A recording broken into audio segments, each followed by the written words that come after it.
So, to kick off with today's biology period, we'll be having a speech from Mr. Yuka Shravan. I invite him to stage. Hello. So what is the magical secret to happiness that you're looking for? Well, we can start by where do you think it lies? What are the things that you are looking for the most? What is the thing that you think makes you happy? Well, it starts with what you think makes you feel good. So, as a student, what is the thing which makes us feel good? For most of us, it will be something very common. When you go to home, is hopping onto Discord and playing some video games with our friends. Well, just getting some McDonald's and our dad buys it to home. Because it is his way of showing affection. But if those are the things which actually give us happiness, if those make us happy, then what if we take it to its extreme?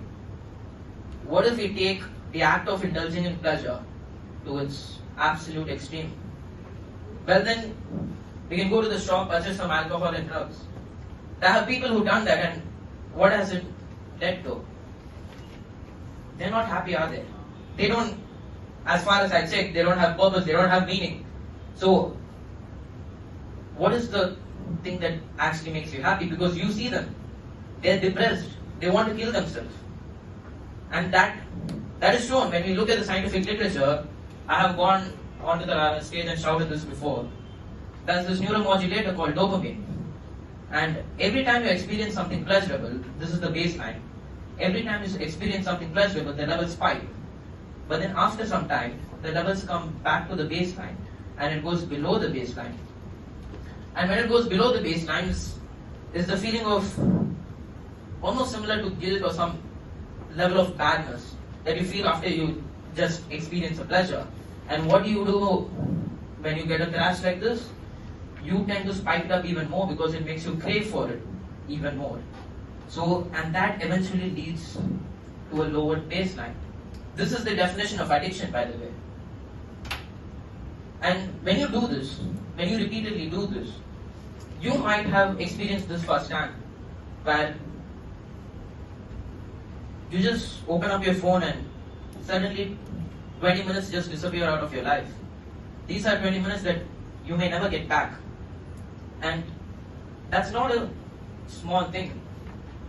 You know the depths of chaos that the seeking of pleasure leads to. That's why many of us, we'll never go to the point where we are consuming drugs to our death.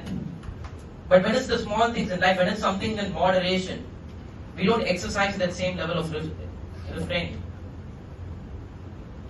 When it's something like video games, when it's something like just scrolling on YouTube, it's harder to exercise the same level of restraint because you haven't seen the consequences, or more likely you have seen the consequences, you have known what it does to you. But because it is just a shadow of what your habit is truly capable of, it's harder to actually experience it firsthand. So, if what you think makes you feel good, what actually probably makes you feel good, if that doesn't make you happy, then what actually does? From what I have said, you can probably derive that what actually may make you happy, may actually make you fulfilled or with meaning and purpose, it's not going to feel good. It will probably be discomfortable, and that assumption is 100% right. When we can all agree on one thing, because regardless of your religious beliefs, your whatever you think about this world, we can both agree that what the act of inflicting pain and suffering on others, just for the sake of inflicting pain and suffering on others, that is an action which is inherently bad. So from that we can take that the act of alleviating suffering and pain from this world is an act which could be described as undeniably good. So before you take up the task of alleviating pain and suffering from this world, it will be a good place to start with your own life. Then, how do we do it? You start with asking yourself, what are the things which may bother you? What are things which annoy you in your everyday life? What are the things that you've always been irritated about, but you never just got the chance to do something about it?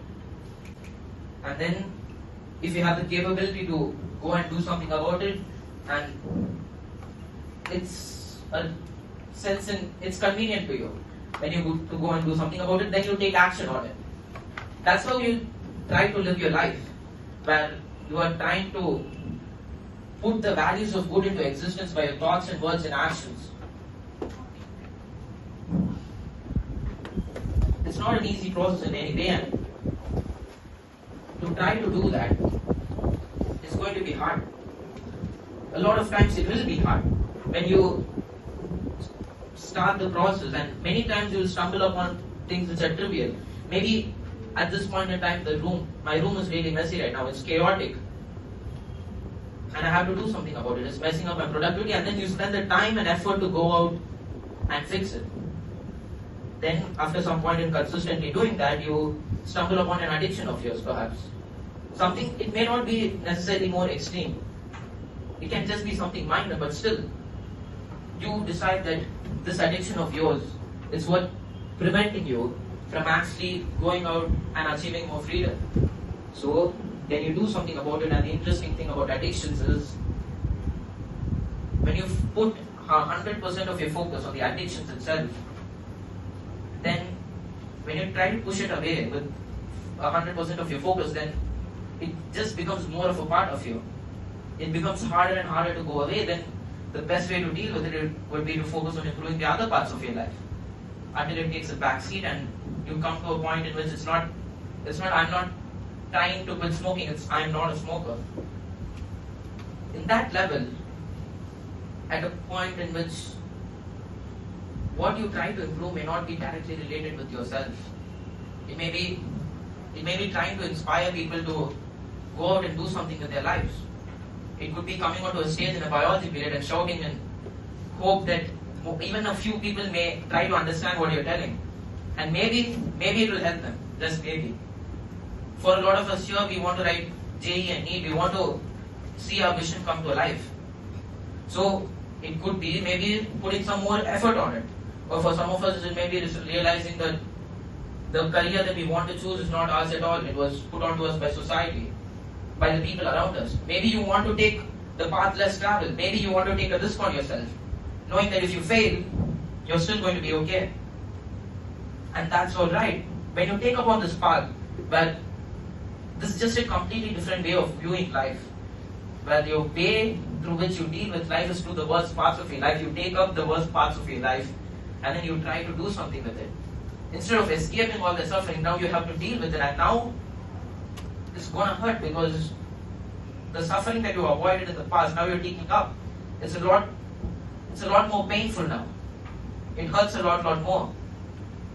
And that's not an easy burden to carry.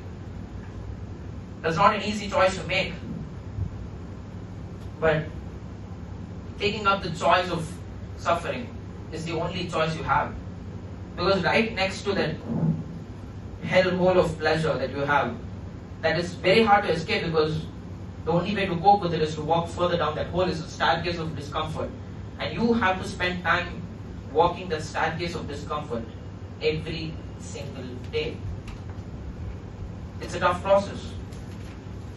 You will encounter many times where you know what is the right thing, where you wish you could have said the right thing, you could have wished you could have done the right thing, and you know exactly what you could have done, yet you still chose not to do it because you feared something, you procrastinated something. And your consciousness, it takes it out on you. Because then you know that you could have been so much more than you were right now if the actions you took were slightly different. Yet you made the conscious choice, knowingly, to do just anything except that. To take up on this burden, it's a very hard thing, but it's the only choice you have. Because, as Dr. Jordan Peterson said, the only way out is through. You